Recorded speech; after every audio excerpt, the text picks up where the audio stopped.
म चाहिँ काम जानलाई रेडी भइसकेको छु। झोलामा पन्जा छ, लुगा बोकेको छु, काम गर्ने लुगा।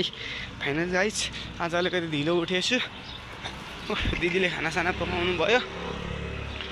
दिदीहरू खानासाना पकाइदिएर त्यही कोठामा बस्नु, रुममै बस्नु भएको छ। म एक्लै काममा हिँडेको छु। अगाडि पनि 3 जनाको हो काममै हिँड्न होला सायद। उनीहरू पनि झोला बोकेर जानुभएको छ। उहाँहरू पनि काममै जानुभयो होला सायद। म अहिले बोलाउँछु पक्नु चाहिँ साथी हो। उनीहरूलाई नि उहाँहरूको पनि म एकछिन उहाँहरूसँग नि कुरा गर्छु। ओफ गाह्रो छ, गाह्रो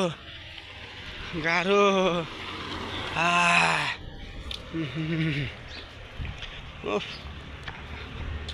ओफ यो चाहिँ लुबो हो, गाह्रो छ।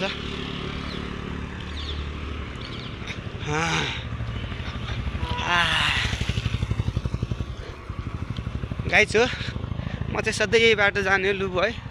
यहाँदेखि अलिकति कटेपछि चाहिँ फेरि सानो ठाउँ चाहिँ साँगुरो ठाउँ पाइन्छ है साथी है। अब बालेन सरकारले यहाँ नि सुविधा ल्याउनु पर्छ है। अब बालेन सरकारले के गरेको छ साथी हो थाहा छ? बालेन सरकारले अब उता हाइवे बाटोमा, पूर्व जाने हाइवे बाटोमा चाहिँ 25 मिटर अरे 25 मिटर बिना घर बनाउनु पाइँदैन भनेर सबै घरको भत्काएको छ।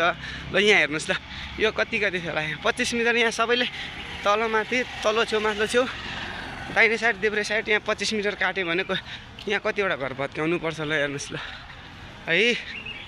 ल ओ गाइजहरू यस्तै छ ल, बालेन सरकारको काम हेर्नुहोस् ल। ओ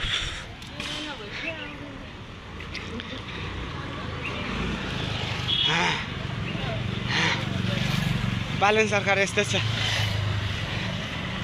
बालेन सरकार भन्छ 25 मिटर दाहिने साइड देब्रे साइड 25 मिटर दूरीको लागि घर बनाउनु भन्नुहुन्छ। 25 मिटर काटेर अनि हेर्नुहोस् ल, 25 मिटर काट्यो भने कहाँ पुग्छ ल हेर्नुहोस्। कुन घर भत्काउने यहाँ लुमा आएर ल हेर्नुहोस् ल। पूर्व जाने बाटो सब भत्काएको छ। यस्तो बालेन सरकार के भन्नुहुन्छ सरकारको बारेमा नि? अहिलेको सरकार काम दिएला जस्तो लाग्दैन है साथी हो मलाई पनि। यो लुपमा आयो भने सबै घर भत्काउनु पर्छ साथी हो। गाइजहरू 25 मिटर काटेर बनाउने अरे घर, 25 मिटर अरे।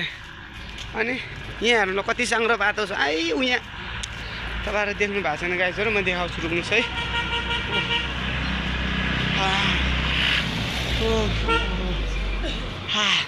आमा नमस्ते, सब्जी बेच्नु भएको हो? ल दुःख गर्नुहोस्।